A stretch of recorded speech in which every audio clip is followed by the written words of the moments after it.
Welcome to Open Mind Industries podcast, The Mind Unleashed. Sit back, relax, and unleash your mind.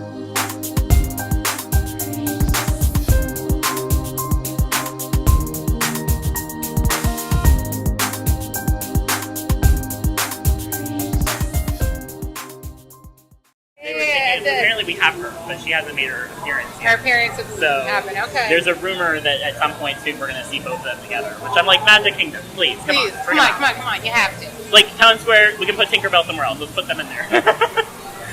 You guys now ready? that Mickey doesn't talk, I feel like, oh, are we starting? Okay. Yeah, we're just laughing, guys. What you guys just logged into, we're over here at Nickelodeon Studios in Orlando. This place is amazing. So pretty much a movie Dakota Boles been trying to get him on for a while. The audio sounds kind of weird. Using the big boys, got a lot of background. I'm going to edit all that out. Hopefully it sounds good. But I want to say what up, Dakota. How are you? Welcome to the podcast. Hi, welcome. Welcome. Dana Huss, for those who haven't know, this is the lady of my life, I guess. Lady behind, the weirdness. But we're gonna geek out about some turtles from Nickelodeon as we're here.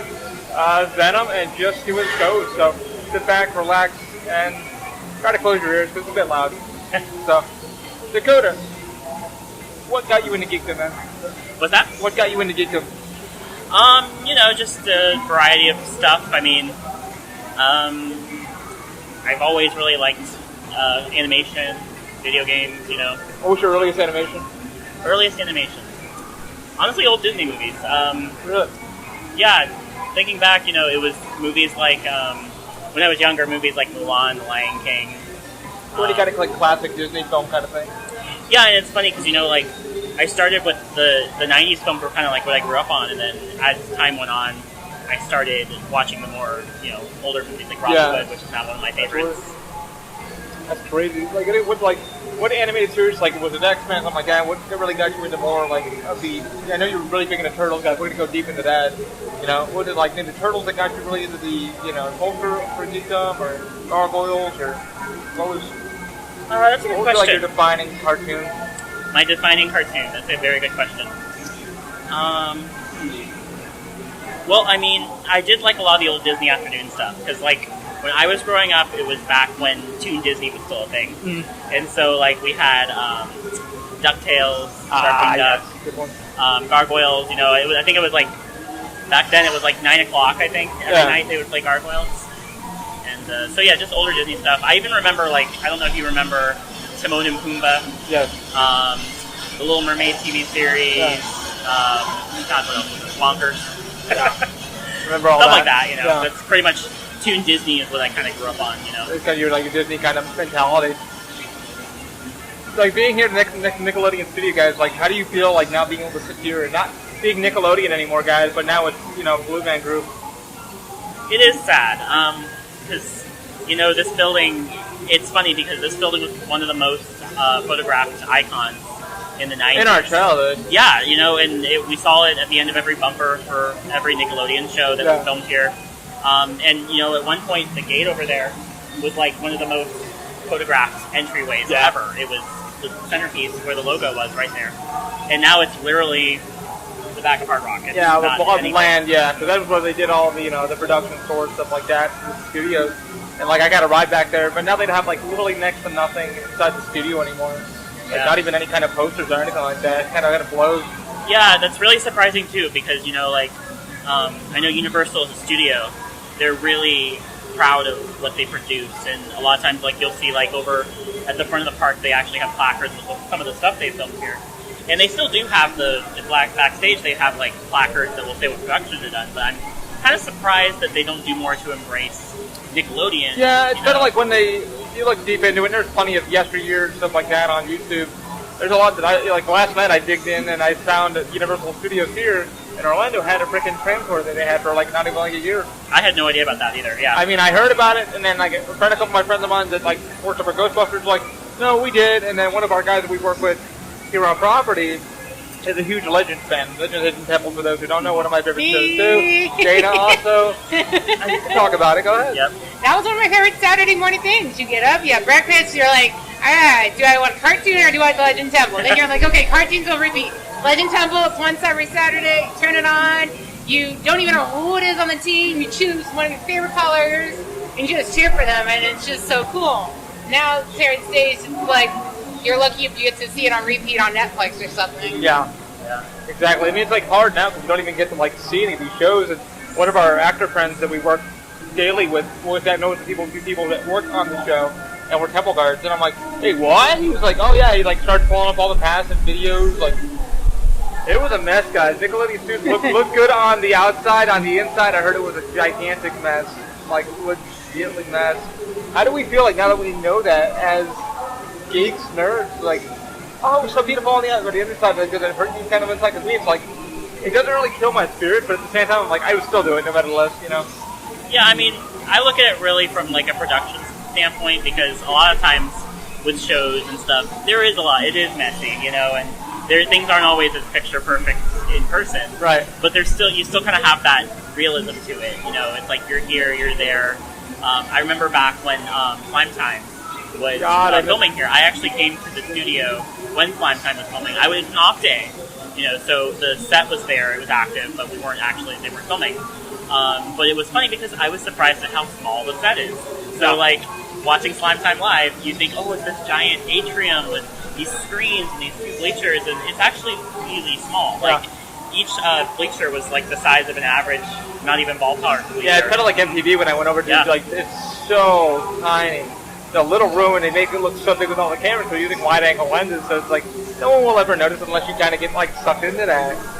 Yeah. And it's, like, kind of weird. Like, oh, now we know how the, you know, like, the sausage is made. We're like, oh, we still love it. I mean, Dana was lucky, guys. She actually got to go, she lived right next door to the Power Rangers lot where they shot. Well, not the lot, but it was the outside scene, which is California, in the city of Cascade, California, at the lake. So when you see the grayish, purpley, bluish, I don't know what the color was, the rubbery guys that came to life and they fought them in that dirt, that was less than 5 minutes from my house. That was literally something cool. Yeah, they're called the putties. Yeah, there we go. That's what it was, putties. But sometimes when they did outside scenes from like the school was in a studio. But if they wanted to do something outside of like a baseball, there was a baseball field outside. So sometimes they would use the dunes, sometimes they used the baseball field. The one day I went to go and watch, because it was always welcome, as long as you were not in the shot, you can just stand on the outside and they would always mark it, being filmed, please don't cross line, and the actors would come up and see you. The one day we went was when the two, I want to call them Dweedledee and Dweedledum, but tall, skinny guy and the big fat guy. There you go. And my friend was so excited to meet them, I got nervous, and I was like, you can go say hi to them, but it was just like that cool thing that you had that from your childhood. That was in my backyard. I was raised with the original Power Ranger, and I was a pink Power Ranger for my first Halloween in kindergarten, so that's I gotta tell you, man, that Power Rangers crave, you can never beat that shit ever, guys. My God, like, I think in like 4th or 5th grade, the whole goddamn cafeteria was filled with nothing but Power Rangers. And I was One-Eyed Willie from the fucking Goonies. Yeah. Woo! Oh, geez! Oh, there's the water. And it's a tsunami, guys, on the podcast the first time! Like I said, if the audio sounds weird, I do apologize, but we're having fun here. We were trying to find a cool place when we were doing the podcast. We're like, where the hell are we going to do it? So we decided, like, somewhere where there's not going to be a lot of noise and stuff like that. Another nature's getting us water actually for people who don't live in Florida, this is why they had 2 sets for Slime Time Live, by the way. Yeah. I know this is why the park does close down at times, because this is for your safety. Pretty much. If you guys go like on the back section, if you ever get a studio tour, they take it back to a lot of the sound stages are being used. You know, it's kind of cool that we get to go back there and check a lot of it out. But that's where like a lot of this shit got filmed. They would drive up to Turkey Throat Road, and they would go back to Turkey Throat Road, and they would drive in there, and there would be Mark Summers doing his thing. That's what they called it, apparently. Yeah, it's Turkey Lake or something. It's a joke. It's a joke. Stay over there. What was that? The rain? I just got whipped with rain. Yeah, I was like, stay over there. We got whipped with a miss of it, yeah. So, no, Mark Summers was coming in, and they did like a shot, like going down like gates. No one can't say the gate.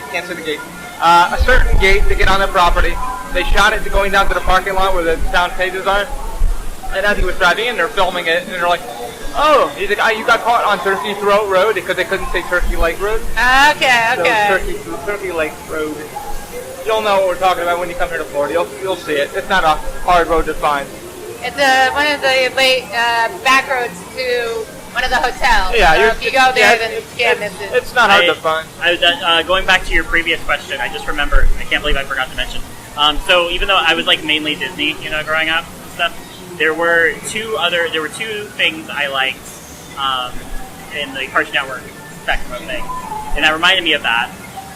So I like SWAT Cats, of course. It's an old Hanna-Barbera show, and I also really like Space Ghost Coast to Coast, which I don't remember that very much, but I remember the name. Remember it? It was like the original Adult Swim video. Like it was back on Cartoon Network. Okay. But it was like the very first like Adult Swim program. Yeah. It was like treading that territory. I tried getting into Adult Swim, but I didn't know what I liked or I didn't like. Yeah. Well, what was cool about Space Ghost was that it never was really intended. Like it was intended for adults, but it was for a general audience. So like the humor was more adult oriented. Yeah. But it wasn't nowhere near as what they can get away with on Adult Swim Gotcha. nowadays. I mean, like today, like watching the old Nicktoon shows. Me and Mike Bernesco, who did our company logo and our multimedia guy, we're going over a couple of the old shows, and we're like, Rock with Modern Life the other day. I'm watching because it's on his Flex account, and I'm like, and Hey Arnold was on there. And I'm like, God, they got away with so much. I love Hey Arnold. So much. Yeah, Hey Arnold was awesome. So much of like. And Doug.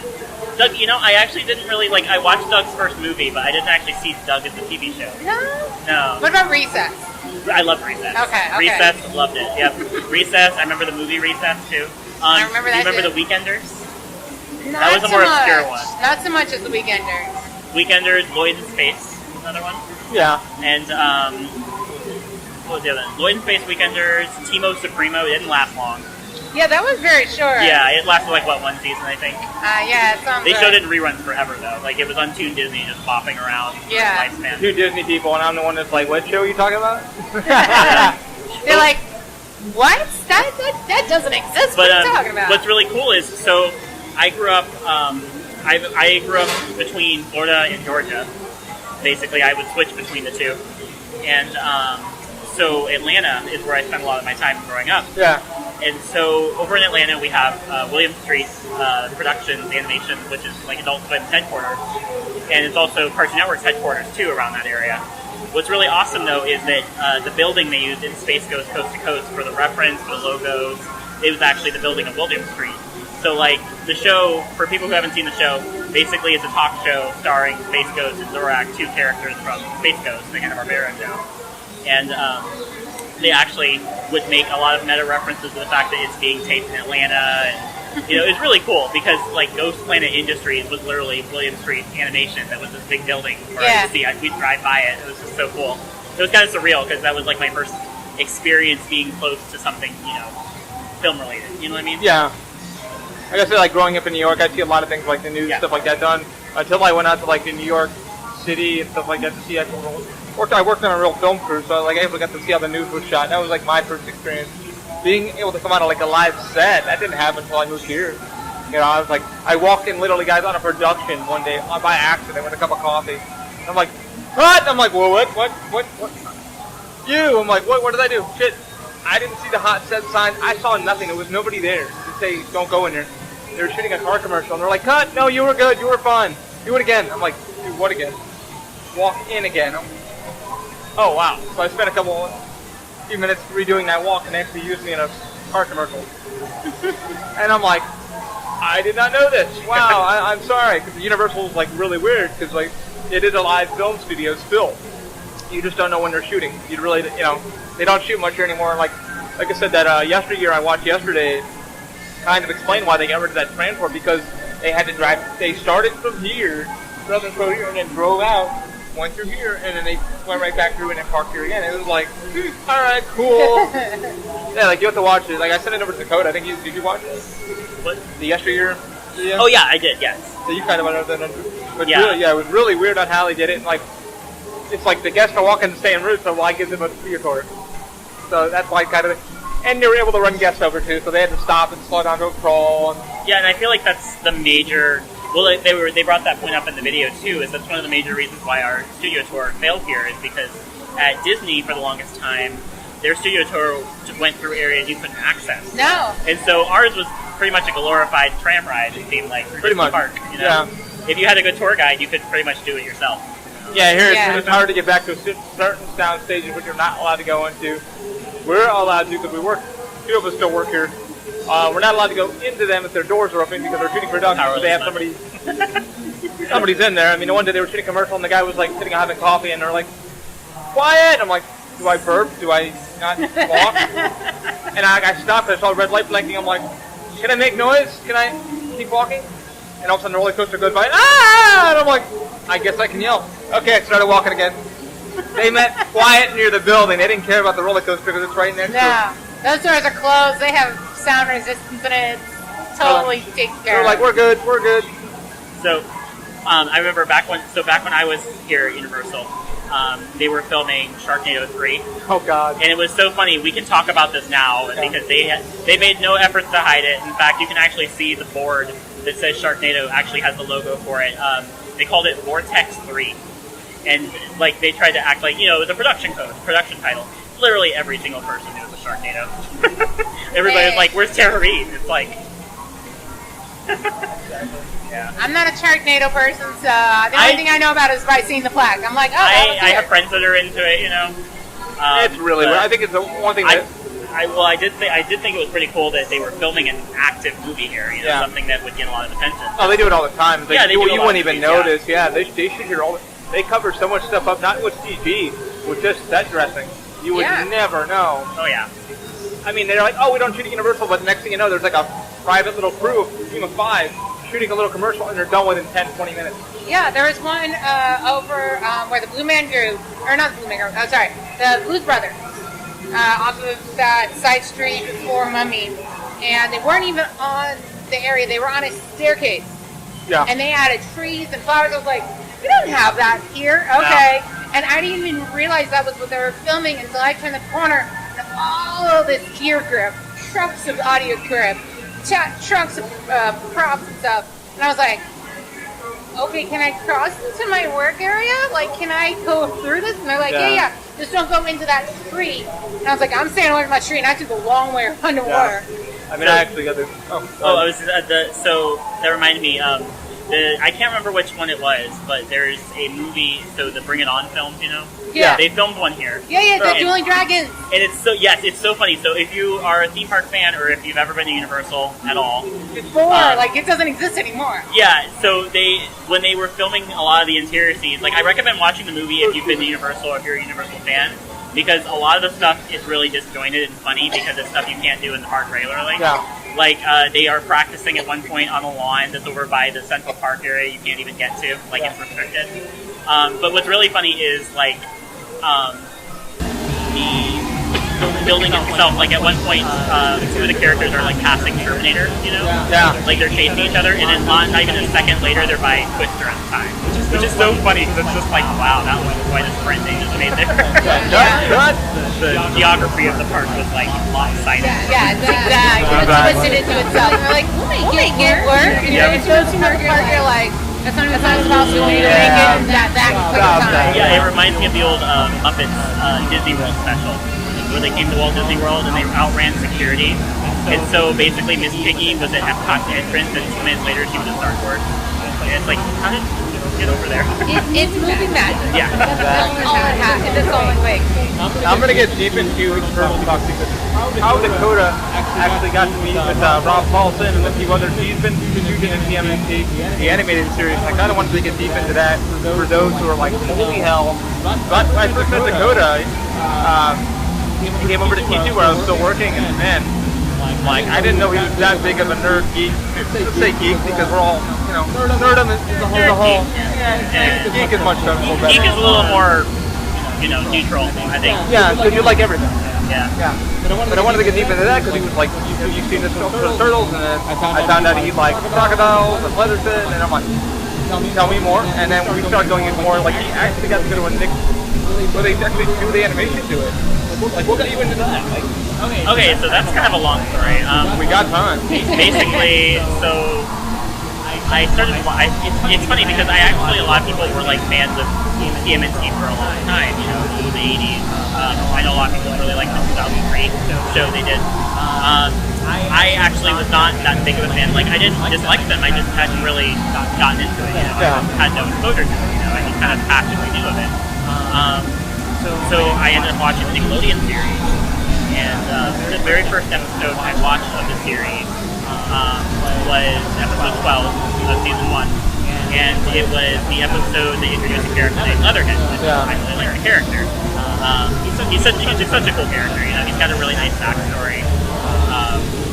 He basically is an ally. So he's long time he's been an ally to the firm. In the '80s show, he was best known as a villain. They wrote him into a different character back then. You know, he's Asian. He was like I think it was an alligator at that point that got turned into like an alligator man.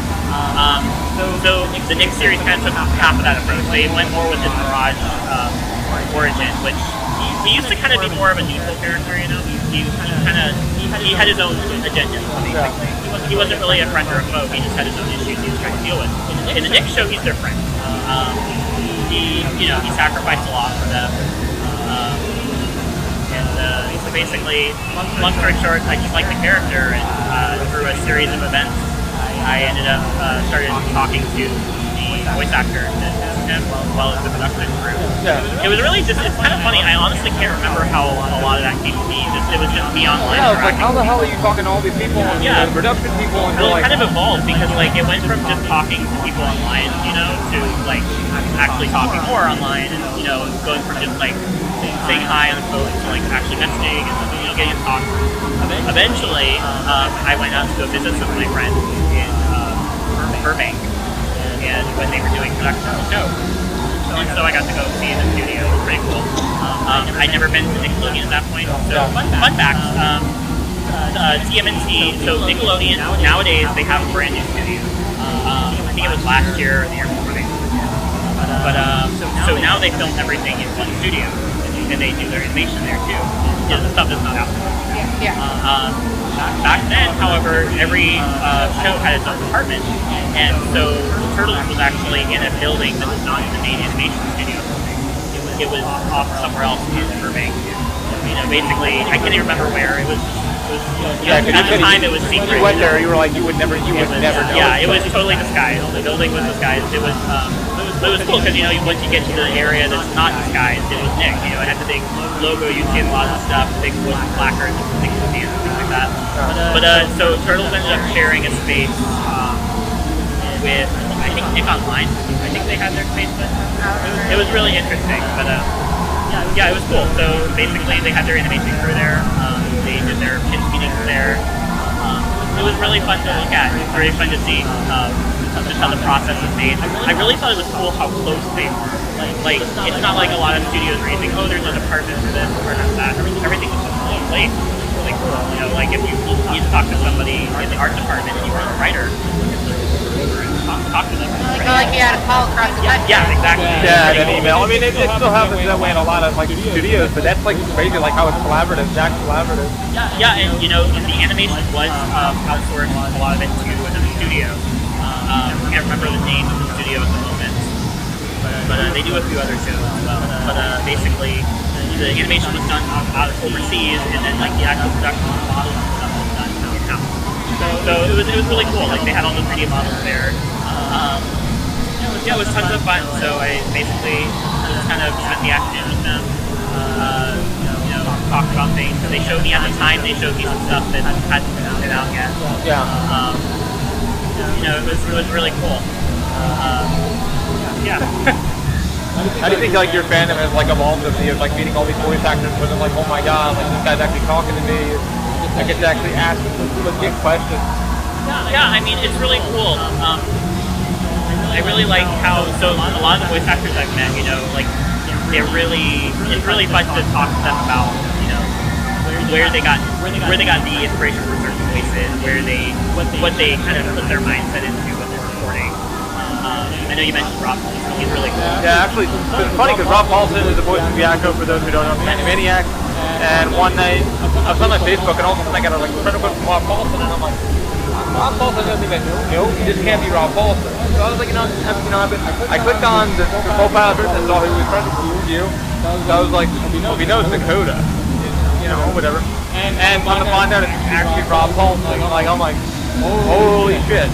So yeah, I mean, so when I met with of the voice actors I've met, it was really funny because like I met Peter Lorre, who was the voice of Leatherhead, and that was a really great moment. He's a really cool guy and still really good friend. We talk a lot. He's just really cool, And so when I first met him, it was bizarre. It was like, this is so cool, meeting you in person.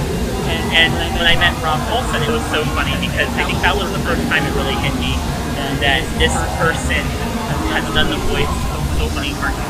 yeah, Like, it was crazy. Like, I literally, when I told him, I first met him at Nickelodeon, at the Nick Hotel, for a special event, actually. And it was so funny. I told him, I was like, this is crazy, for 65, series. You were Carl Weezer, the Animaniacs. Just totally things I can't even count. You just go, you go through his freaking IMDb page, you're like, holy fuck. I mean, he's done like voices for like minimal characters, commercials, and then Dino, I ended up meeting off your Facebook, forgetting his last name. He's always on Facebook every day. He does my Spring Radio, Golden Spring Radio. Yeah. I'm pretty sure you know what I'm talking about.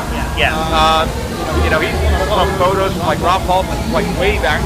Like, how is this guy deep diving to find all these photos of like Rob, Charlie Adler? Yes. So I actually just met Charlie Adler for the first time. Oh, wow. And that was, 2 weeks ago? I think you saw the... Yeah. Yeah, it was about 2 weeks ago I met him for the first time. Which is funny because, I've met everyone around him. I never actually got to meet him. And it was so cool. He was so nice. And it was cool because, he's done a ton of voices. Like, he was Count Chicken. He's done tons of stuff. His eyes. I think Azrael Monsters. But yeah, Azrael Monsters.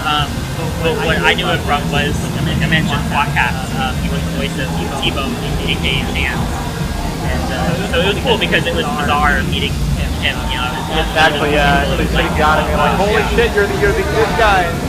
It's like when you finally get celebrities, they're like, yeah, thank you. And then when you kind of hit them with a curveball, like, listen, I don't want to talk about that. I want to talk about something else. And they're like, thank you. I know. I actually, so when I met him, I actually I drew a sketch of T-Bone for him because I was just like, I was kind of like, I didn't really know it. Like there is one of those deals where you're kind of starstruck, I guess. Yeah, it's kind of like, so, what haven't we heard? Yeah, so I was just like, I'm gonna let my drawing kind of speak. Which is it's a good fail-safe for me. It's like, oh well, I can draw and be like, hey, this is expression. And it's like trash can. Attendant. Here you go. Yeah. There's another one. But it's a So smile. yeah, it was cool. He was really nice. Yeah. He really liked it. He was just a super cool person. It seems like, yeah, because I've seen a lot of his, like, you guys, like, talking tunes with, when he did Impossible. Once you guys haven't seen that, I think it's on Project Upper Nerdist. Like, I think he does it with Rob Paulson. Does, like, tune talk. And they go over, like, movie scripts. And they did one of Mission Impossible 3. And it was the funniest shit ever. Because it was Charlie Adler and then Carl Weezer as what the hell's the guy's name who passed away? God damn it. I can't remember his name. It was so funny because it was like Charlie Adler was playing Tom Cruise's character and the other one was playing Philip Seymour Hoffman's character. Where's Rabbit's foot? Where's Rabbit's foot? He's doing it in cow's voice and he's actually he does all. It was like, oh, you had me fucking crying. I was like, this is the best voiceover I've ever heard in my life. I watched it like 20 times. You see him ad-lib it's gonna be okay. See how he does the voices is insanity. Yeah, I got to. So when I met Charlie, I afterwards I went to a panel. They did an animation panel, and it was Charlie, Bill Lamar, who's another big Sam, and Roger Bumpus. So if you don't know who that is, it's Squidward from SpongeBob. Yes. And it was so funny. I haven't been able to meet Phil or Roger, but they seem super nice. It was really funny because doing the panel, like Roger Bumpus, like he's so like he gets Squidward.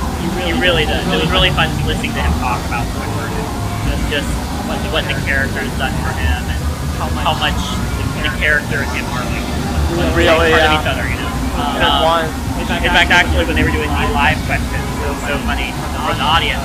Somebody came up. People were asking really good questions. Somebody came up and said, "Is mayonnaise an instrument?" And then Charlie and Bill were just kind of like, "What?" And then Roger was just like, No, Patrick, mayonnaise is non-infinite. Like he's like, I got this. And then he followed it up with, I can't remember the rest of the line, but no horseradish isn't infinite either, or something like that. No, horseradish. So I know. I love. I think Tom Kenny was here a while back. I would love to meet him. I never got to meet him. He was like walking around. He's like, Tom Kenny's here. I'm like, not like we can like say hello to him. I mean, probably like looking at us like wave and that's it.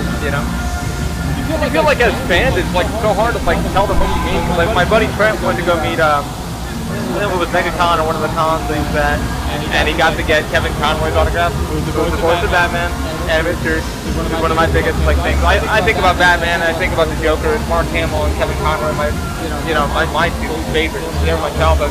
But he's like, he kind of explained to me, he's like, yeah, you can go up to them, but at the same time, it's not like you can say like, oh, you meant as much of my childhood. He kind of explained that. He's like, it kind of high, but I think, I know they hear it all the time. It's kind of hard for maybe somebody like Tom Kenny or especially, for those guys, like, man, they know what you meant. They hear it all the fucking time. Hard as fans, like, kind of like step back and go, they've heard it, they know. Just think up and say hi to them. Just nod. I've got to meet a few people. I think Tom Hanks was the weirdest one I got to meet, and then Steven Spielberg was another one because I was backstage here at work and they were shutting down Jaws and he was doing a ride through Jaws privately, and one of our friends works for production was going to meet up with him real quick to talk about something, and we're dropping me off at a wardrobe building, and all of a sudden Steven's like, hey Mike, and I was like, hey dude, how are you? I'm like, what the, was that fucking? And they're like, yeah, that was Spielberg. I'm like, holy shit. They're like, yeah, welcome to Hollywood. I'm like, I guess. It felt weird to like say hi to Steven Spielberg for a minute. But if you met Spielberg, I'm like, for a quick second. It's not what you think. I didn't get to like have dinner with him. Just a pass back. Pretty much. It was like, hi, I'll be with you in a minute. How you doing, dude? I'm like, oh my god, fucking Steven Spielberg. Holy shit. I think it's like I said, fans, it's just hard for us to be like, man, like, what do I say to you? It's like, you already know. You touched my life in so many fucking ways. Yeah, so I had two instances. So 2 years ago, I went to New York Comic Con, and I've had two instances where I like informally met people. You know what I mean? Like, it's not like a panel or a booth or something. Like, oh, hi, Yeah. I'm in the hallway, nice to meet you, my name's... Yeah, and so I'm a fan. I never really thought of what I would do in a scenario like that, and it just kind of like, it happens, and it's like, what do you do? So it was Robert Kirkman, the creator of The Walking Dead. And so I basically just was able to say hi, get a selfie with him. He seemed cool. He was nice. He had a handler with him though, so I was like, oh, I hope I'm not like interrupting something. But, I think the handler's there to like make sure there's no over panic. Right. Like they're not jumping in and trying to kiss Exactly, them. yeah. Like, okay, if you want to say hi, cool. You're not freaking out. It's not like if you're John Travolta in New York City trying to get dinner, somebody freaks out. That's probably where the handler was coming in play. yeah, so I basically told him, I wanted to keep it short and sweet. I was like, okay, get this out of your head real quick. So I basically just was like, hi, you're Robert Kirkman, and I can't remember half what I said, but basically I just said, the Astounding Wolfman is my favorite superhero ever, which is one of his original comics he did. He did the Walking Dead comic. Wolfman was something he did with Jason Howard comic. You want to deep dive? Kevin Smith interviewed him on the last podcast. I'll bring you with a link. It's really, really good. I will have to watch that, yeah.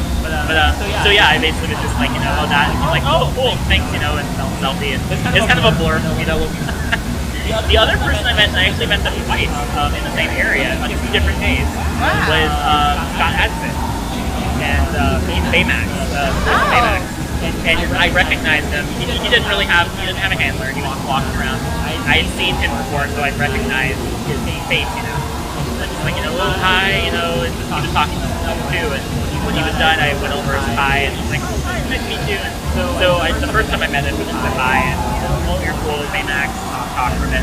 The second day, I happened to have the Baymax book a friend gave me, and so I met him again, coincidentally, and he signed it for me. And it was really, he's such a cool person. Like I was like, wow, he's really nice. That's insanity.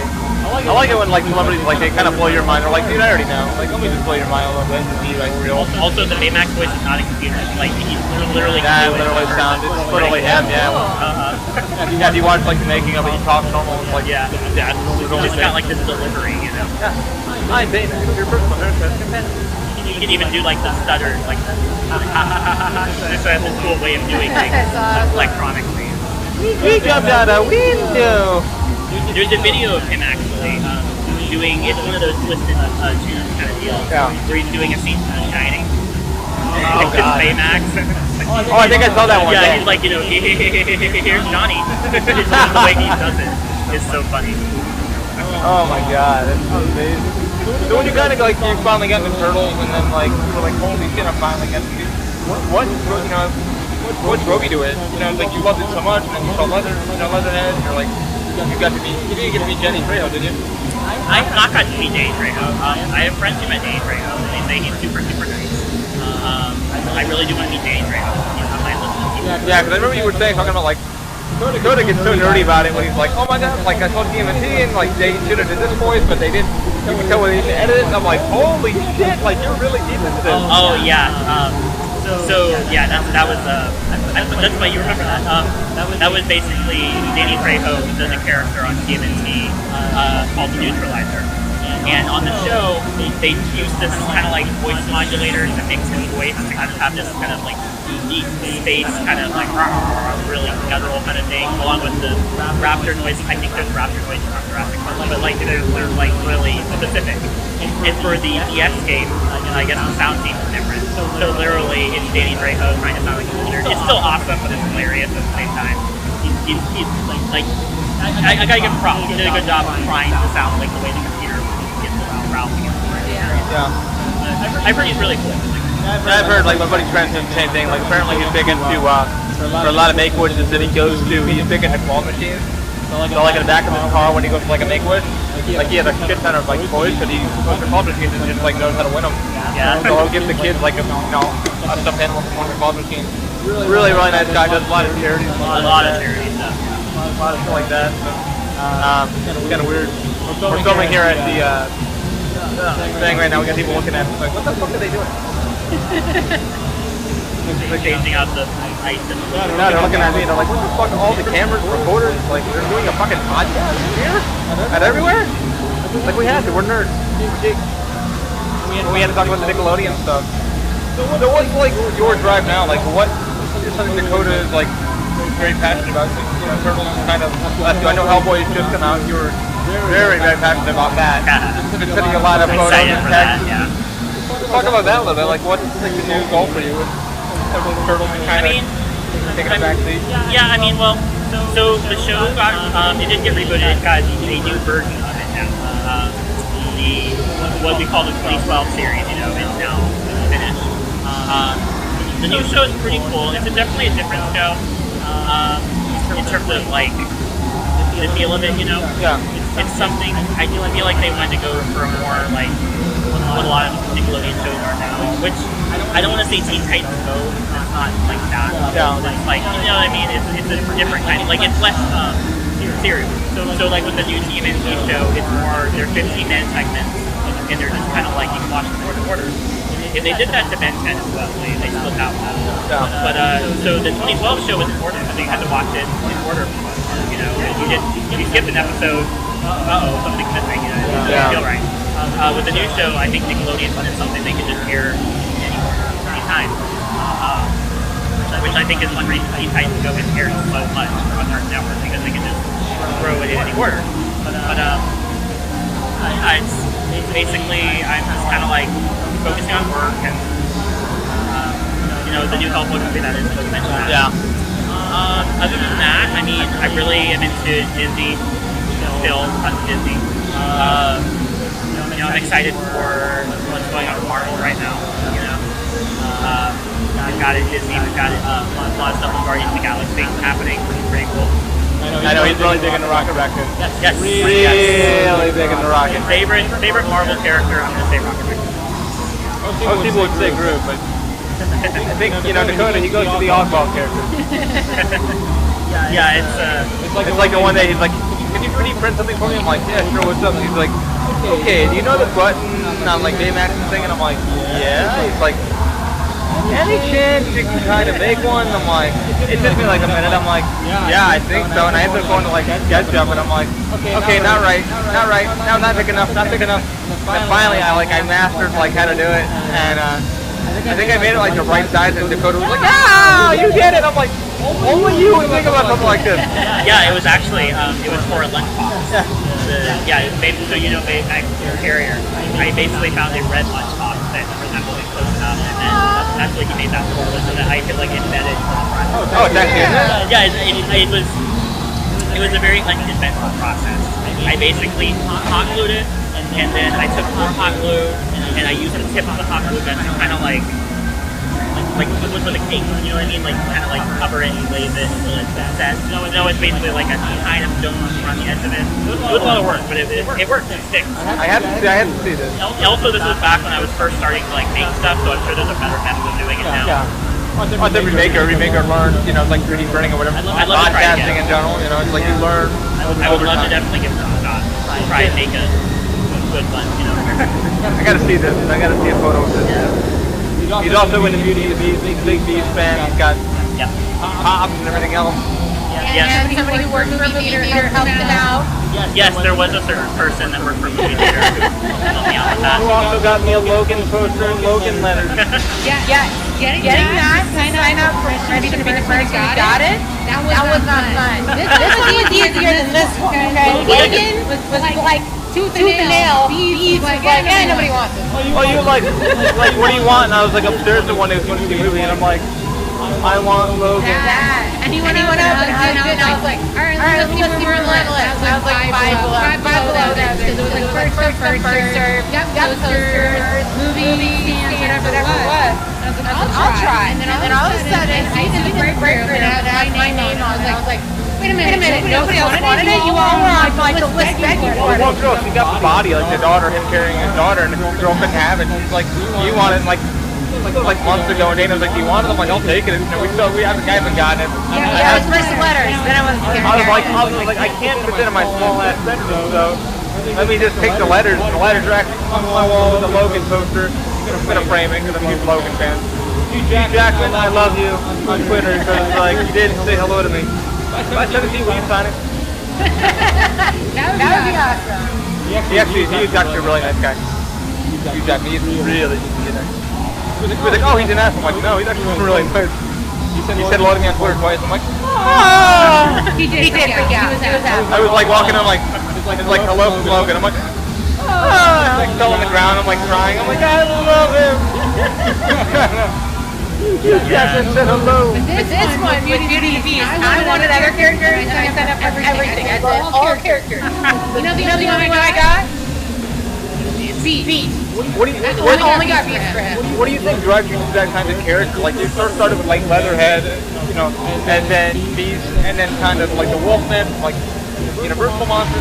What brought you to that character? What made you love it so much? I don't know. I mean, I definitely have like a type of character I gravitate towards. You know, I guess I just kind of I always thought it was kind of so. I've always when I was growing up, you know, a lot of characters like I always thought the coolest characters were the ones that were like, oh, that's the bad ones. You know, they look cool, but they're evil. And I don't know. So it was always a nice change of pace when you see a character. But he was cursed. He was a good guy. Well, no, he's the change of pace. Like when you have a character that looks like they should be the villain and they're not. Like I think that's actually what initially really drew me to Leatherhead was everybody, and even Nickelodeon in their promotional material tried to make him look like a bad guy. And I was just, you know, they were like, oh, of course he's gonna be a villain, he's challenger and stuff, and he was the exact opposite. And I like that they stuck to their guns with that. You know, he is, and you know, it's funny because a lot of the promotional stuff too, like the coloring books and the toys and stickers, sometimes would even put him in like the villain because they just assumed he was a villain. And that would always get on my nerves. Like I'd open up a TMNT coloring book or something, and I'd see the villain season, and I'm just like, what the fuck, yeah. Come on, guys. Even for the anniversary at New York Comic Con, they had a big collage of figures and stuff, and they put him in the villain section. And I'm just like, he's not a villain. Wrong. But yeah, villain, not Pete.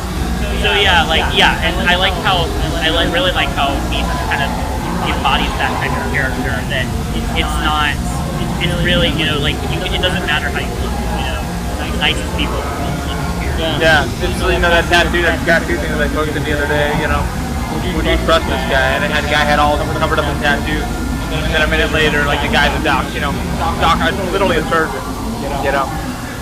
Like, if you look past someone's exterior and go into their inner beauty and find out who they truly are, you know, the exterior means nothing. The interior, you probably fall in love with their characters. Yeah, it's definitely like, I can't remember the exact quote.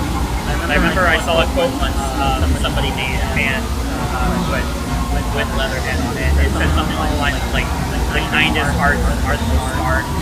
You know, basically it's a good quote. You know, like it's true. You know, the ones that have dealt with the most often are the nice.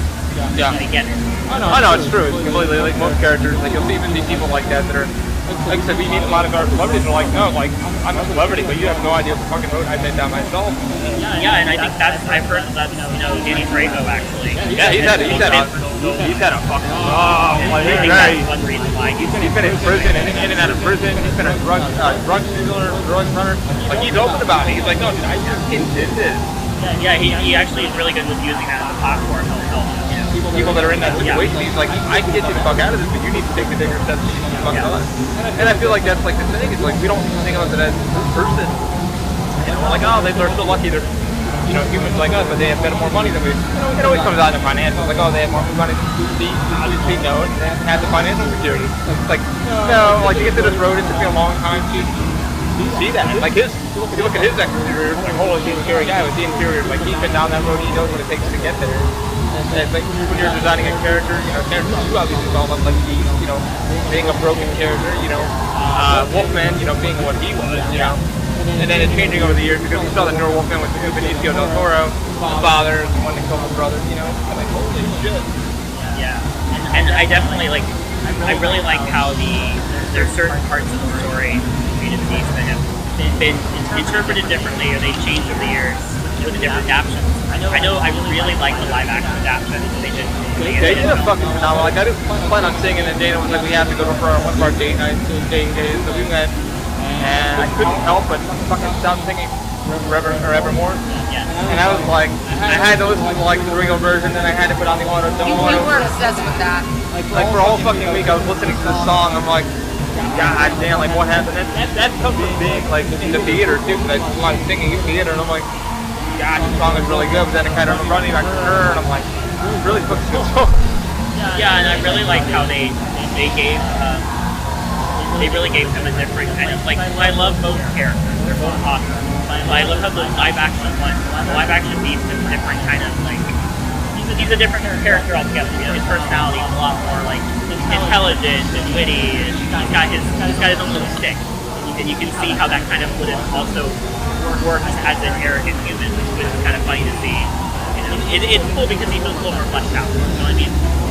And the one thing I thought was really neat is I like how they kept like certain lines from live action one they had. Like my favorite line is I love when Nell's in the village and he's like, you know, he's no monster, Gaston, you are. Like I was so glad they kept that live action one. So I was like, yes, I heard that line.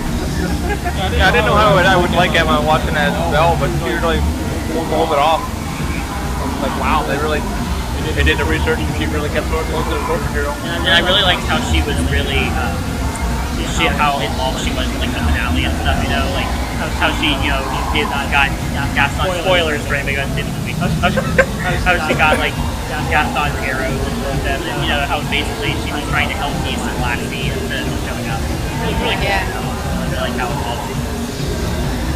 What would you say now? Like you're like since we're going down that road, like what's your favorite like I know Leatherhead and like everything Wolfman or Wolf related? What's your favorite character that you most relate to? Oh gosh, that is a loaded question. I have to ask. Let's see. Character I relate the most.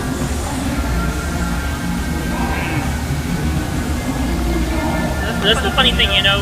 There's a lot of characters like I see elements of myself in them, you know. And, different characters, you know, different. It's just you kind of feel like I know one character I've kind of always related to. I don't know. It's a really obscure Disney movie, Brother Bear. Yes. I always really related to Kenai in that movie. I love the music. Music is wonderful. I just always, he was just a character I kind of like, felt like I kind of got. Right. Character. I also, there's characters that while I don't necessarily relate to them, I kind of feel for them, or I empathize with them. I'm a big fan of like non-carnage and Tales of Man.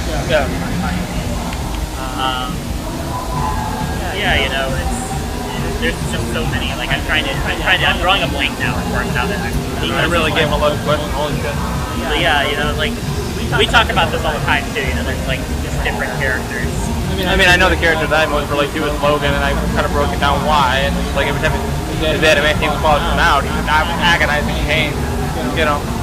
He's done so much to stay alive, and he's the leader of the X-Men, like that in comics, and like that. And I think Hugh Jackman fucking played him well. Like he played him like really well. This isn't. So I know one character I like too is kind of an interesting take on the character. So basically, there is a guy who does a Star Fox animated series, and it's really cool. His name's Matthew Gafford. It's the series is called The Fox in Space. If you look it up on YouTube. It's really cool because he basically gave each of the characters in the Star Fox series a distinct kind of edge to their personality, and his take on Fox is really good. Like I've always really as soon as I saw his take on Fox, I was like, that character right there. That's I get him. Yeah, he's kind of relatable. He's really relatable. He's basically he's the captain, he's in charge, but at the same time he's still got a lot of growing up to do. He tries to take himself as seriously as he can, but also he won't say no to playing games. He's a little immature, just a tad bit immature, but he's got his act together. Yeah. So, I don't know. He's such a cool character. Yeah. Fun character. Like, holy crap. You still don't know what that question is. That question I gave you before, you're still working on it? What's that? The question, you're still relatable, that would be the most character you're really relatable to? I think, I mean, as far as characters go, I think right now I'm going to say him because it's definitely a character I kind of have the most mindset. You know what I mean? Like, the character I say. But yeah, as far as that goes, and also Kenai, I always empathize with characters or relate to characters like these that have those issues in life. Yeah. I connect with the rabbit with Utopia. Yes, I lived away from home. I struggle with work, and I miss my family. I always saw my parents. As you can see on our phone, it's mom and dad. Talk to my parents every day, but I mean, it wasn't easy with some jobs. Like when she was trying to do the obstacle course, she learned as a bunny how to get up the ice wall. Like, hey, you gotta adapt to things. So she's always been with the modern Disney movies. That's who I've been relating to. More classic movies, a little more difficult because they're more old school. You think like grandma, like style, like more proper. But she's kind of the one who I've been more related to, and I love the song that Shakira sings. So. Oh god, yeah. Utopia. No, not Frozen. We got out of the Frozen thing. As far as the modern Disney films go, because like I actually posted a thing the other day. One of my favorite, like there was a quiz they had, or a zodiac chart, and it said like what your zodiac is and your top 3 Disney movies. It was so funny. I'm a Pisces. I clicked it. It said Beauty and the Beast, Utopia, and Cinderella. And I was like, too bad to bring it back. Like Cinderella, nothing wrong with Cinderella, but those two specifically are really favorite movies of mine. I actually, on a regular basis, I think of Beauty and the Beast because about how you have to try to make the most of the place. It starts with me and starts with you. Yes. It's such a good movie, honestly. Yeah. It's just a great movie. Holy shit. That's the Logan's mine, my favorite comic book, character. What would I relate to? Definitely the animated Batman. I kind of feel like whenever I play the Batman games, I kind of feel it's a little bit Bruce Wayne. He's like a normal guy just trying to do right.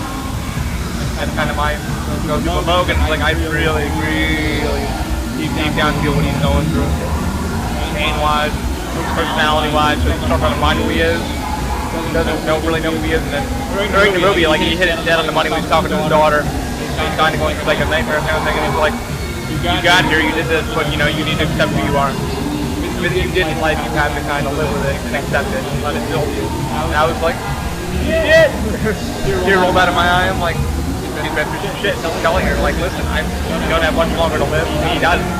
Spoiler, dies in the movie. Is he dead? We don't know. Ryan Reynolds kid fucking with him in real life.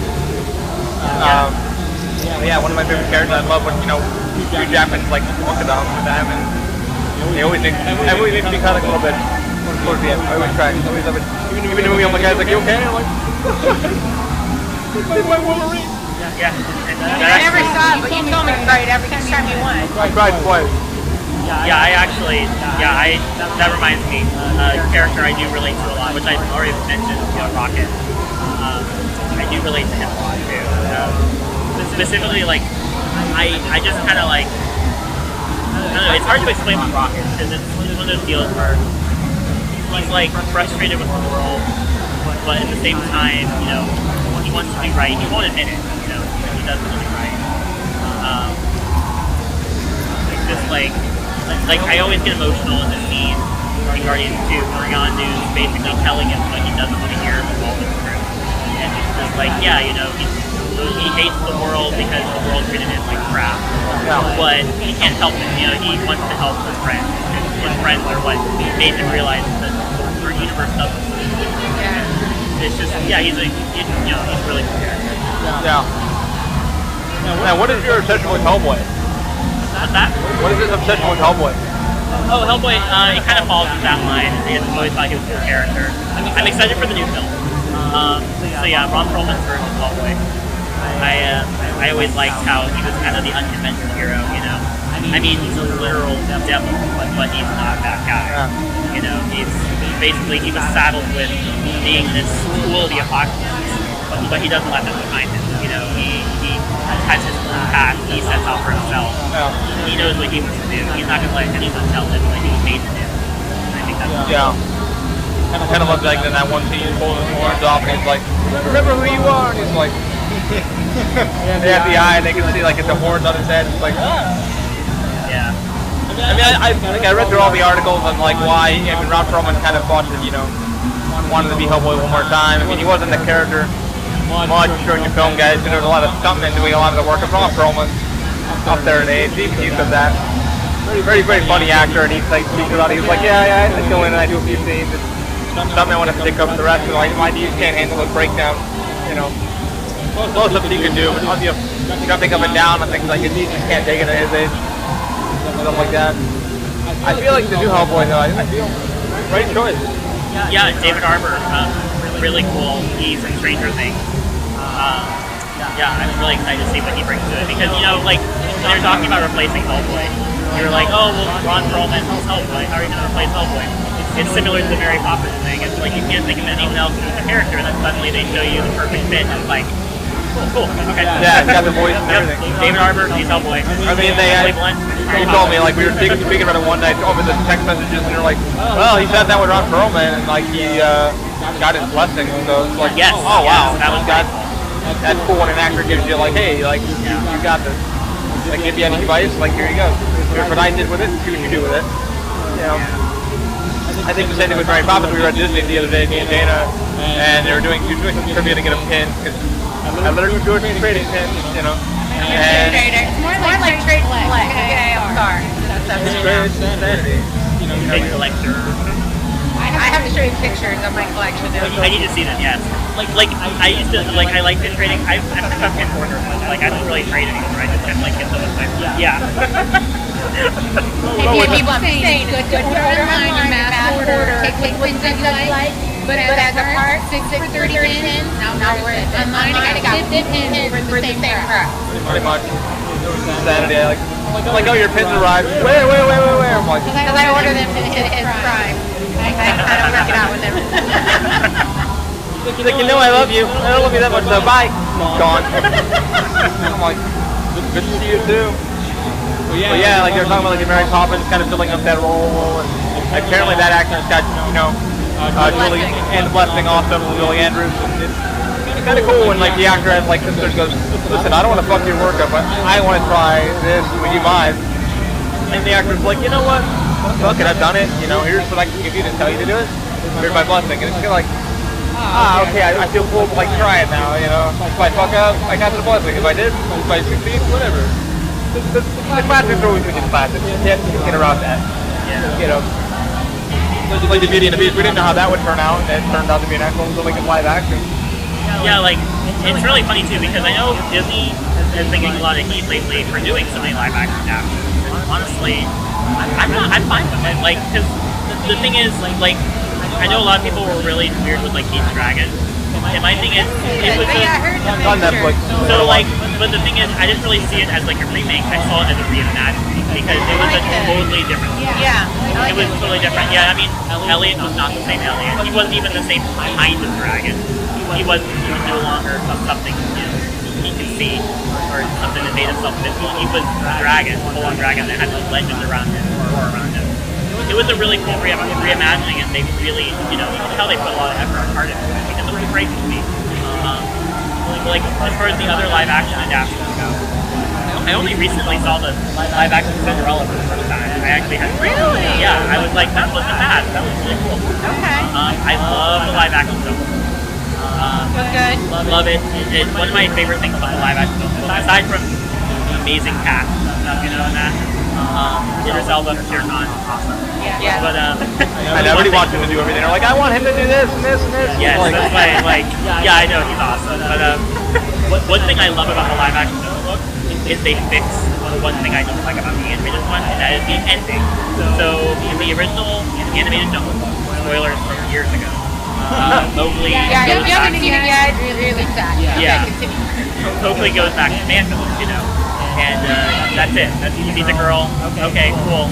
Go back to the village. Great. So the live action one kind of toys with that idea that they show him at the village, you know, he sees the villagers and stuff, but he realizes, you know, he's got to save his friends. Shere Khan is a warpath here, so he literally takes the fire from the village and never goes back. And I'm like, that's how it should have been. He stays with his family.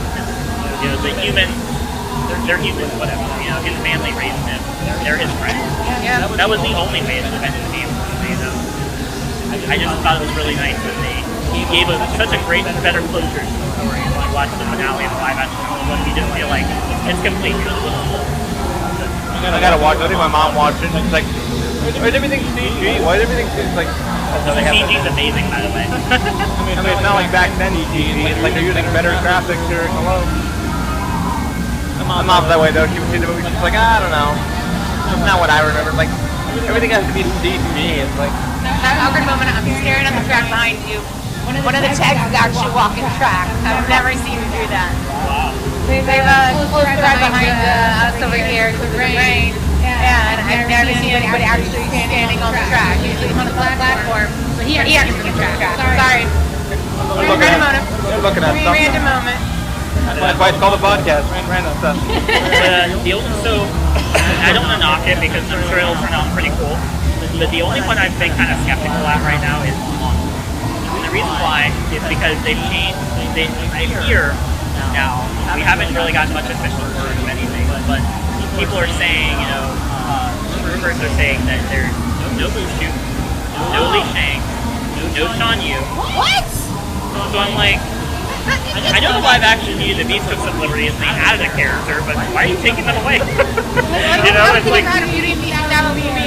This is a rumor, so. It's like with Beauty and the Beast, they didn't take anything away. They added, you know, the hot husband, and they made the Enchantress an active character. I thought that was cool. But with Mulan, it's like they're changing the story, and I'm like, okay, so does she still defend her father? What's the story now? Like, I'm a little confused. I feel like it's like an off chapter now. Yeah. So I don't even know if it's Disney's Mulan or if it's just like a take on the Mulan legend that's by Disney. Yeah. I mean, then again, it's all rumored too, so we don't really, you don't really know until like they really. I mean, it's probably what new production. Yeah, it's I'm not sure what status they are in production. I know they were talking about they cast Mulan. They cast the villain, the new actor, Li Shang. Like it's not Li Shang, it's a new character, but it's the same role he had. Yes. Okay. Apparently he's a lot harder on now. So I don't know if they're like frenemies or how that works. And yeah, it's interesting. We'll see where it goes. I mean, that's they said there's a witch now for the film. instead of John Yu, which I was like, that's kind of odd. What was wrong with John Yu? But I don't know. I think at that point in pre-production and stuff like that, like sitting down with the writers room and going, so how do we make this appeal to everybody now? But that's what I heard like in the break room. I'm like at my job, and I'm like everybody's talking about it, and they're like these are like 20-year-old kids going, I don't know, no Eddie Murphy, not my fucking Milan. I'm like, god damn. I mean, I guess to their credit, like it does seem like it would be kind of difficult to do in live action. But I feel like there's got to be a way to do it. Like, there's so many things you can do that, maybe they tried, maybe they did, I don't know. But, well, I guess we'll just have to wait and see if that's true or not, Yeah. I think I would remember, because you really don't know. It's like, not that that's an industry cover story, just got everybody out of it, so they can actually work on what they want to work on. Because I like to see movies where it's like, oh, no, we're not doing that, and they were doing it the whole entire time. Keep everybody away from it. Like, we don't want you fucking it up, we don't want you knowing about it. That's just like, okay, so, side note, we saw Venom today. Yeah. And I have to wonder if so there was a big thing, it was really stupid. But there was a thing about the way they pronounced the word symbiote. Everyone was getting on to, so Jenny Slate in the trailer pronounced it symbiote, I think. Yeah. And so in the movie she said symbiote. So I was watching her mouth, I was like, did they like dub her later? Did they reshoot it? Or, because they fixed it, she's saying symbiote correctly. I'm like, so maybe it was just a bad take they used for the trailer? I don't know. Well, like I said, during the end of the movie, it's like, we can do anything we want. That was in the trailer. Yeah. And then it wasn't in the movie until the end. Yeah, it was so funny because in the trailer they made that seem like such a prominent thing, and it was literally just a passing line he said. What a great thing. I'm like, it was more of a jest too. It wasn't like a threat. Like in the trailer, we think it's a threat. Yeah, like Venom. And he's kind of toying with him at the end of the movie. It's not even serious. Really. The movie was very, very comical. I don't think they could have done Venom any better than what they did. I might get blasted for this, but it's my opinion. Sitting there with Dakota and watching it, I found myself laughing more than anything about it, and really enjoying the fighting between the two beings of alien species with a human being going, listen, I know what I am. I'm inside your head also. I know the real you. You need to come to terms with the real you. And he's fighting Venom at the same time. Yeah, and I really liked how I didn't really go into, so I didn't know what to expect really. I didn't expect shit. But it was really cool because they gave Venom a really cool personality. Like, he's really supposed to be a vicious killer.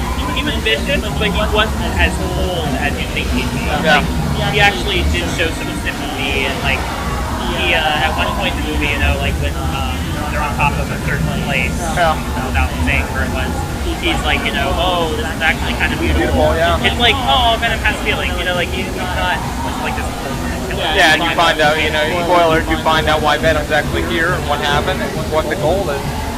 And he decides, like, I wanted to kill, like, go back to my planet and try to grab all the Scythians and bring back and kill all you guys. But you changed me. You changed my mind. Yeah, I did like, too, how he referred to himself as a loser. I'm like you, I'm a loser, yeah. I thought that was really, really fun, good movie. Better than what I thought. I don't know how it's going to do well in the box office, but we went in early in the first showing. There was like maybe 5 of us, I'm pretty sure it's going to do well. Better than what I thought. I really hope it does do well, because like it's just such, and the other thing that's really cool about it too is so I love the MCU, big Marvel fan. I love that this stands on it. Yeah, there's no like shoving another movie down your throat like you had to go Spider-Man Homecoming or you had to do something. There was none of that. Not even his logo on his chest, his logo's not even there. Like he's a totally independent character now. It's like, hi, I'm Venom. It's like, who are you? I'm Venom. It's like, oh shit, and I'm so and so, and it's like, oh okay. Really played really well, and like I said, I don't know how well more they could have done. I don't see it. You're like Tom Hardy too, like he's really good at playing crazy. By the way, really good. Yeah. Eddie, what the fuck? He's like screaming. The whole restaurant scene, I was just like, oh my god, he's really good at being crazy. Yeah. Sitting there talking to nothing. I've been doing this for years, and I find you seeing like the guys walking past him, he turns his head and there's a lady who's like, you're really bad at it. I spotted you because you walked in. We thought both of us kind of agreed that the character at the end, the villain of Venom, is more like a Mark Zuckerberg. Yeah, he's a very realistic villain. Because he's not really, he's basically out for control. He has this public image. He's supposed to be like a, like a Mark Zuckerberg. Mark Zuckerberg, basically. like, he has... The SpaceX. Oh, Elon Musk. Yeah, Elon Musk. Yeah, I think that's what they were trying to Kind of like the guy has so much money and so much power and so much influence, he's unstoppable. You can't touch him. The minute you think you're in with this company, he owns your whole entire life. The minute you don't do something he doesn't want you to, he literally talks to one of the characters and goes, I can't do that. He goes, how's the kid? How's the kid? Giving her a warning, I will fucking end you and everything you've ever had. I will end you right now if you don't do what I say. Your life will be no more. And spoilers. And the movie also, with Venom, same thing happened. Like, he posed something, and the guy's talking about, like, how technology's gotten greater, and he, found a file. I'm not going to spoil too much, but, and then he's like, I will end you for asking me these questions about, well, you think you have power? I have more power. Not only did he get him fired, Eddie Brock fired, he ended a relationship, he ended this, he ended that, he ended the guy's whole entire life, Eddie Brock's life.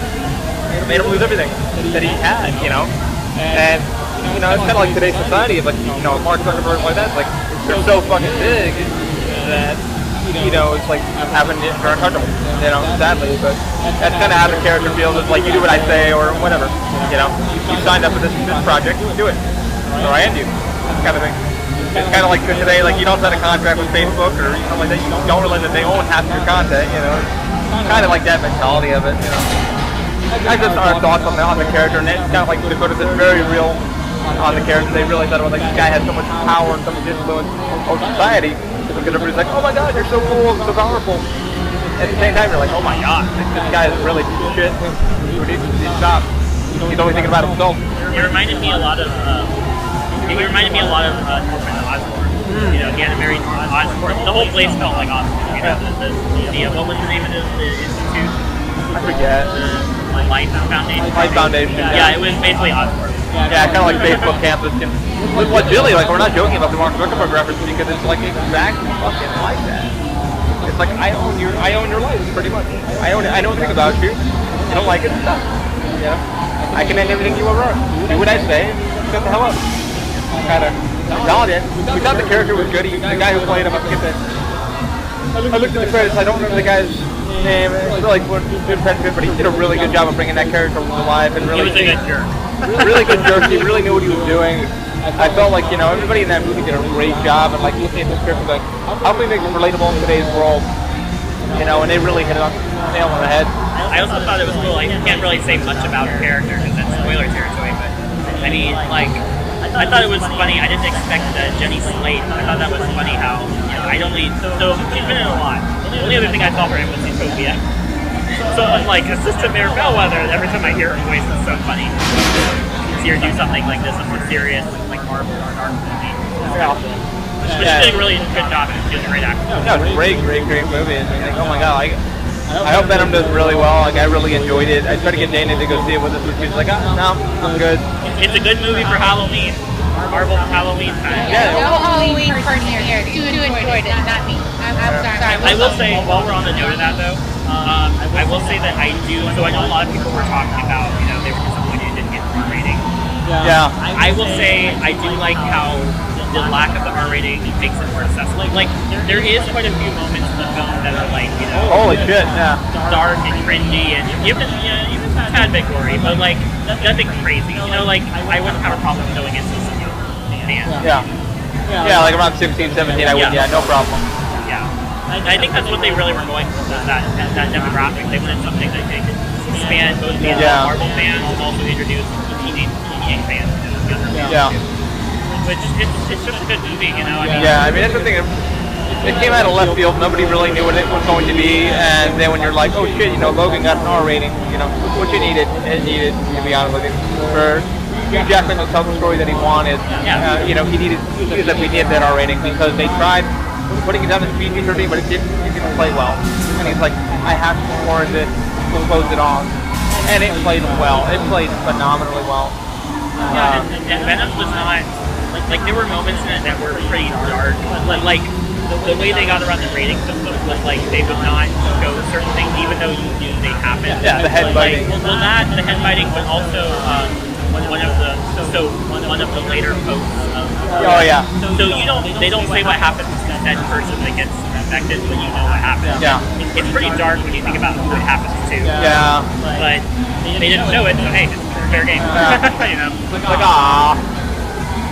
But yeah, phenomenal movie. I definitely give it a high rating. My book. It was really.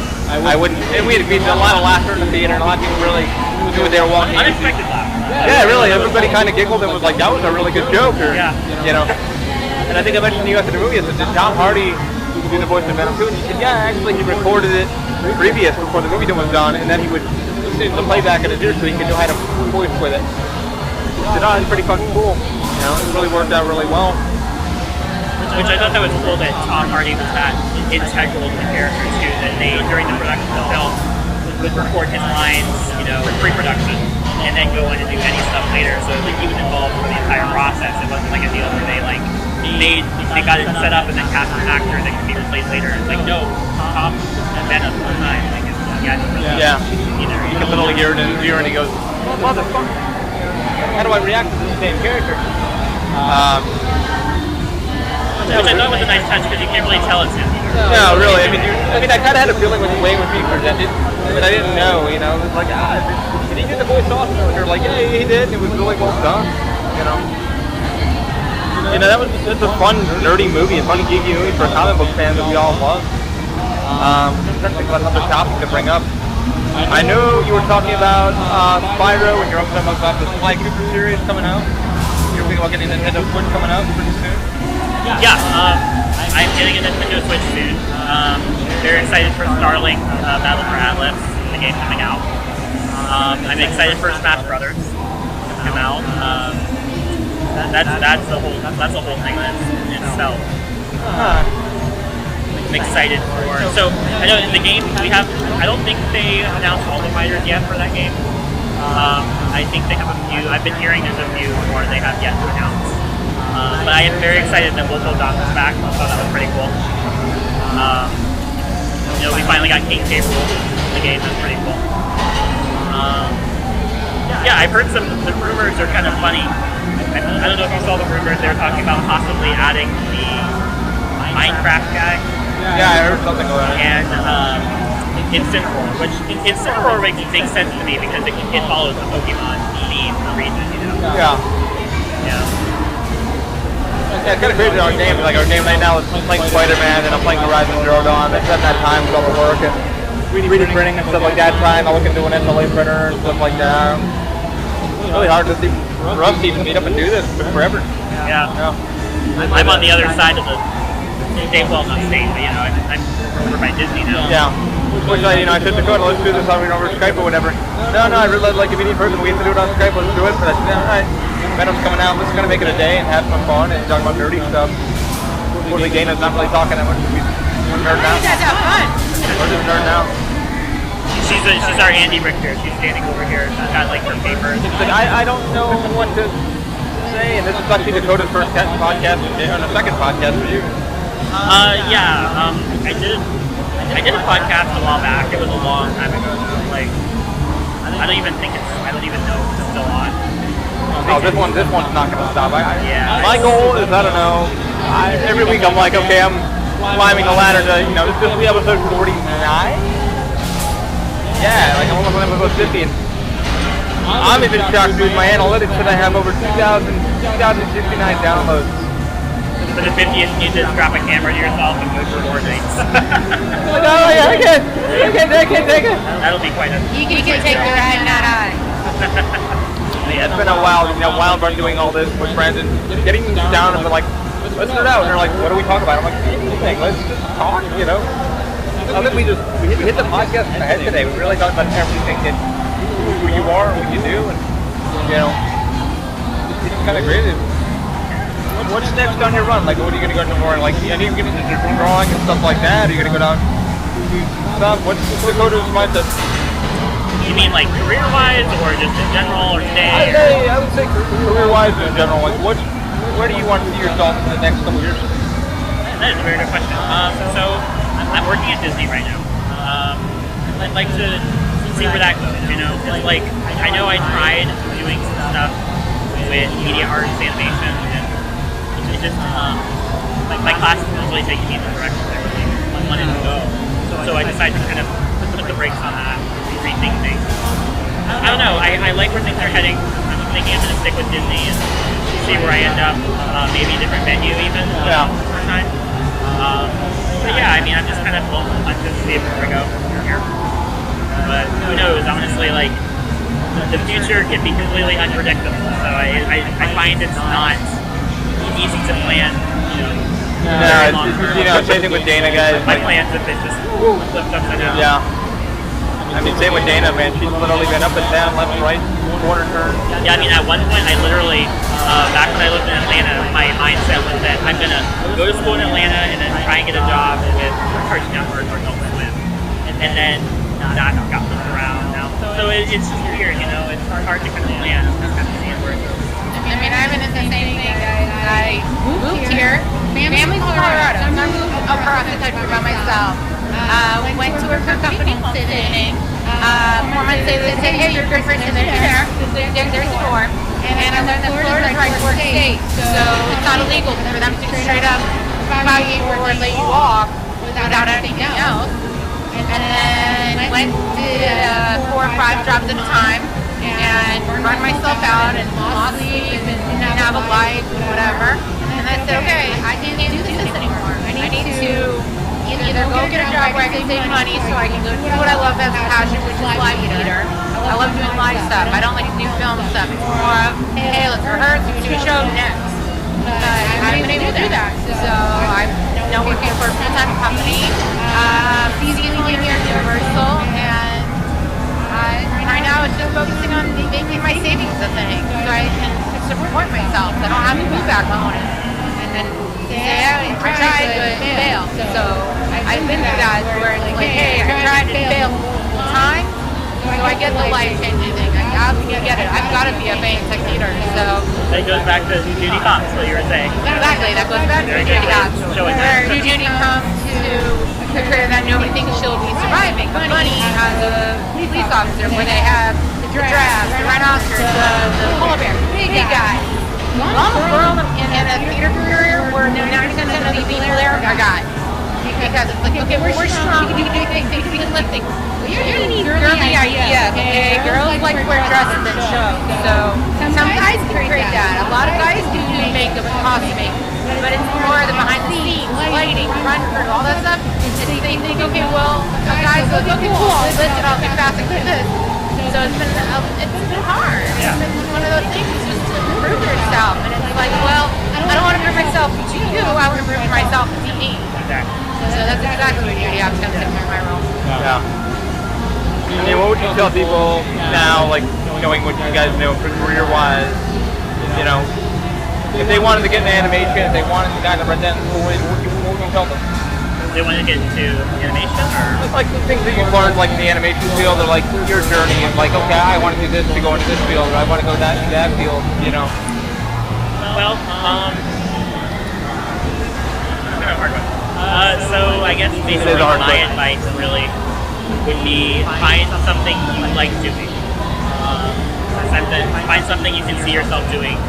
As a career, find something you can see yourself being happy with. Yeah, sometimes not getting paid for.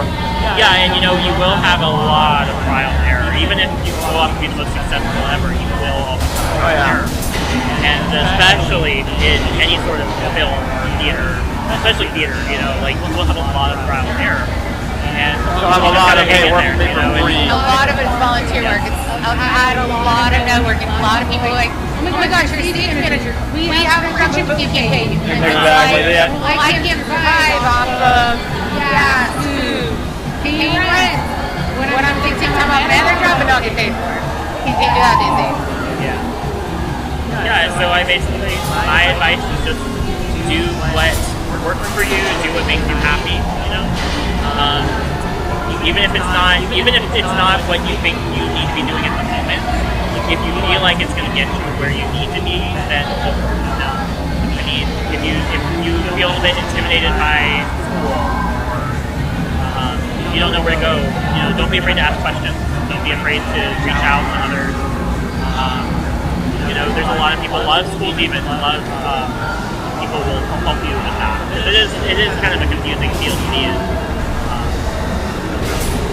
I mean, it's kind of hard to give advice on too. It really is. People think, okay, like, I can go around to all these cons, I can start talking to all these people, but there is no set formula. Exactly, there is no set formula. There you go, that's the best one. I mean, it's like, when actors say, like, there's no set formula, like, you just kind of trial and error, like you just said. I mean, that's kind of bad.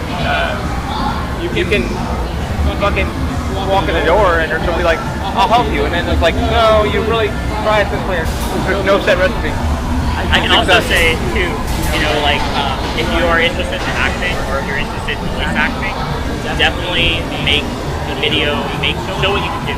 Because a lot of times people get discovered doing what they like to do. Like, there's so many people on YouTube. Yeah, Lauren Dimple, who does Assassin's Creed. Even if you're not doing animation, you can do an impression, write a little monologue. Just show off what you can do. People will notice because people do notice that. Especially if it's something you really want to put yourself in. It's pretty good advice for all that people that want to get out there and like do this. Like, they're having fun. Like I said, anybody can do a podcast. This isn't hard, guys. I got 2 recorders and a GoPro going right now.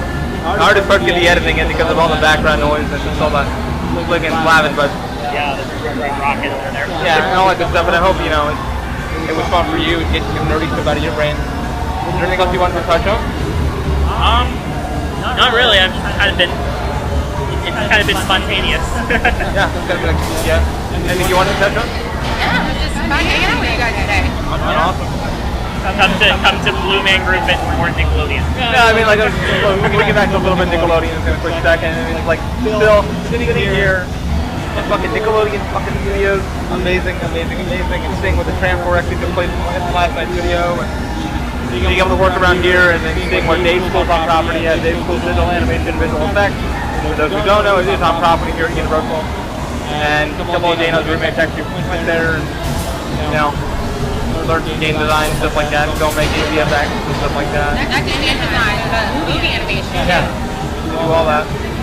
Yeah, in fact, I remember, so I used to be a Terminator here, and so about in 2016, Exactly tomorrow, guys, first official last day. What? Terminator. What? What is? Tomorrow, last official first year.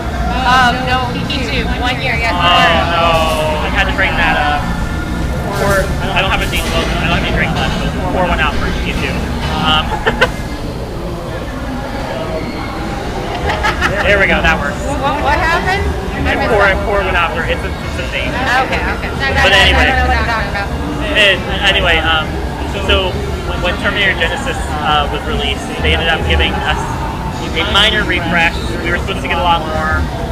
It kind of backfired, but what was cool was that our new Cyber 9 video we had was done completely in-house here at Universal Studios. They filmed it here, they did the effects here. The voiceover was actually one of our actors we have here. Yeah. It was really cool. Like, it showed what Universal can do in-house film. It was pretty neat. Yeah.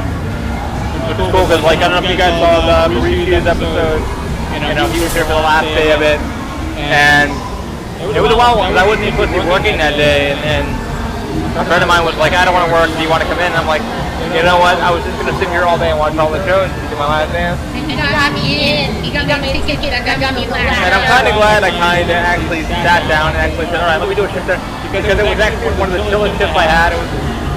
I did the podcast in there like that morning. I told my boss, I was like, hey, anybody if I like me to record or record? He's like, I don't care, do what you want. He's like, as long as, you're not harming anything. No, didn't do a single thing. And here's the funny part, I actually got copyright infringement because I was inside the front queue. I kept my mouth shut for a minute, or about 20 seconds, and I got hit with a song infringement. And I'm like, what the fuck? I don't know. And I had to write you back up like, listen. And then the people that owned the song were like, that's not credible. What you just said, it's in the public area. No. I'm like, yes it is, you morons. But, they're like, now we get to put like monetization on your video. I'm like, go ahead, no one's going to watch it. It's a joke on them. No one really watched it, so. Yeah, I always think that's funny when people don't, acknowledge the whole fair use thing. Because, I actually got a copyright strike on my Facebook. One of my Facebook videos once. just because I was at Planet Hollywood, the observatory we got over in spring, and they were doing a sing-along to Let It Go. And I literally got a strike. I'm like, you can't even hear the original song in this. How is this? Yeah, you gotta edit it out, edit it in. But yeah, it was really cool doing the podcast, and then I kind of like really like kind of broke down a little bit because that's where Open Mind Industry started. It started in that damn hallway because me and John, my business partner, were like, this one kid came in. Y'all kind of know the story of how it all started.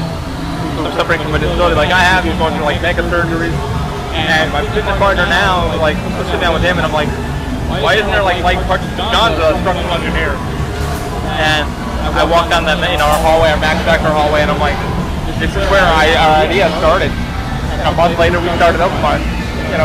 Slowly but surely, it's now turned into an R&D company, 3D printing business, and it's insanity what that building has done in my life. And for a lot of people that went there, paid people's houses off, made their life, started their life. I did my homework in that building. Like, that was my first job, by the way, at Terminator. And so I literally would come in, and this was before I took Uber to work and stuff. I basically, my mom would drop me off in the mornings, and so I had to work with her schedule. So even if I worked at like 2 o'clock, I'd come in early in the morning, so like 5 or 6, really early. I'd sit in that break room. I'd do homework. You'd go around, you do rides? Yeah, it was like a second home. It literally was. Like, so that's one of the hardest parts about that building is all the jobs I've had, all the places I've been. That's the most familiar place. Yeah, and I remember the one day we went down, I worked with him in Black, and then he was like, my dream is to like go downstairs, you can get some photos. So I was like, I've already worked there, so let's come in on our day off. And I was like, I had to come in, and we'll do lunch. I'll bring the GoPro in, which I did, and I still got some photos. Oh, the camera died. Whatever. And we did that, and we went downstairs, and it was like, let's get some photos, and Dakota was like, oh my god, this is awesome. I've always wanted. Then you finally work there, and you're like, Yeah, I mean, Men in Black was cool. It was not really. It was lots of fun in some ways. I really enjoyed the field of place. The people were really nice. Like E.T., which I also really enjoyed doing, and the place was nice. People were both. Nothing's really come to as close to Terminator. Terminator was, You guys were family. Yeah, it was home. It was family. We all knew each other. Our staff didn't change very much, We got new people. Some people would leave occasionally, but we all really knew each other. And some of that staff was over at our makeup, too, so we were family Still over there. Yeah. And a lot of the staff is still actually there because one of our Terminators still works for me daily. Yeah, it's Fallon, so yeah, it's probably work, guys. You already know that. Yeah. But yeah, I mean, it could be sad tomorrow. I'm thinking about doing like a 3D print. Like I said, when I decided to work over there for the day when it closed, it was kind of weird because I lost my ID for like a minute, and then they found it the next day. Oh, we found your ID. I'm like, ah. So now my ID number 3, but actually being in the closing cast and crew photo was pretty awesome. Now I just need to 3D print it. Yeah. But that's all we got for the podcast. I mean, I think we've geeked out enough. I think we've done it all. Yeah, I mean, we covered a lot. Everything, yeah. Being a Nickelodeon Studios, Dana got to talk and be on the couch in front of us. Used to be on another one shortly with some of the ladies, so we'll have a ladies podcast. But yeah, man, thanks for being on. And thank you. I hope it was fun. Now I just go sit down and edit all the noise out of this damn thing. So yeah, this should be interesting. I mean, I have to sit there and go through the editor and go, I found this noise. Edit. I have to lower that. Lower this. Also, I hope you guys don't mind the 20-second loop of Blue Man we've been listening to for the past. Say what? The 20-second loop of the Blue Man area music we've been hearing. The chanting. Okay. Yeah. Over and over. Who knows if I'll get hit with copyright infringement for that? But I don't know. I've probably been trying to talk as much as I can, so it's like, wait a minute, he's talking over that. We can't tell what it is. Ah! And Rocket's still. So people are on it. Alright, well, let's call that it, boys. That was fun. Alrighty, guys. On the count of 3, we're going to say keep an open mind. 1, 2, 3. Keep an open mind, guys. Have an awesome week, guys. I'll talk to you later.